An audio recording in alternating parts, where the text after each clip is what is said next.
Hi friends. அப்போ நம்ம Pandya shows பார்க்க போகிற பாண்டிய ஷோஸில் வந்துட்டு நம்ம குமார் ஃபேமிலியே குத்திக்கிட்டு சாகுறாங்க. அந்த அளவுக்கு ஆயிடுச்சுன்னா பார்த்துக்கோங்க. தம்பிக்கு எந்த ஊர் அப்படின்னு சொல்லிட்டு நக்கலாக பார்க்குறாங்க எல்லாரும். அந்த அளவுக்கு ஆயிடுச்சு. கடைசியில் பார்த்தா எல்லாம் புது மருமக வீட்டுக்கு வந்த ராசி தான் அப்படின்ட்டாங்க. டே நீங்கள் திருந்த மாட்டீங்களாடா, இந்த ஜென்மத்தில் நீங்கள் திருந்த மாட்டீங்களாடா, ஆவுன்னா புதுசாக வீட்டுக்கு வரவங்க மேலே பழைய போடுறதை எப்படா நிப்பாட்டுவீங்க, நீங்கள் முற்பகல் செய்யும் பிற்பகல் விளையும்னு கடவுளே சொல்லியிருக்காரு. நீங்கள் முன்னாடி செஞ்ச வேலை பின்னாடி வந்து நல்லா வச்சு குத்துது.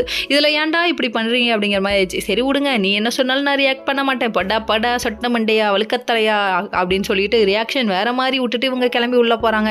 கடைசியில் பார்த்தா குமார் தம்பி இருக்காப்லையே, அவர் அரசிக்கிட்டலாம் நான் இதை பற்றி சொன்னதே இல்லைன்னு சொல்லிட்டு யோசிச்சுட்டு இருக்காங்களாமா. இங்கே ஒரு பக்கம் இப்படி ஒரு அலும்பு நடந்துட்டு இருக்கு. நம்ம மயில் ஒரு பக்கம் திட்டாங்களேன்னு சொல்லிட்டு ஓன்னு அழுதுகிட்டு அங்கே சரவணனை பார்க்க கடைக்கு போனால் சரவணன் இல்லைங்க. உடனே ஃபோன் பண்ணுறாப்ப ஃபோன் எடுக்கவே மாட்டேங்கிறாங்க. ஏன் பொண்டாட்டி ஊருக்கு போயிட்டா அப்படின்னு பாட்டை போட்டுட்டு சும்மா ஜலபுள்ள ஜங்கு அப்படின்னு பாட்டை போட்டுட்டு ஆடுறாரு இவரு.